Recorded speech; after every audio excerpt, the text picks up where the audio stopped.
మొదటి కొరింథీయులకు రాసిన పత్రిక 15వ అధ్యాయం 58వ వచనం.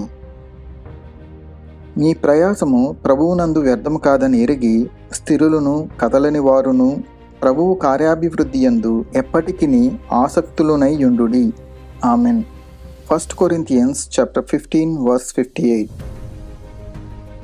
Stand firm, let nothing move you. Always give yourselves fully to the work of the Lord, because you know that your labor in the Lord is not in vain. Amen.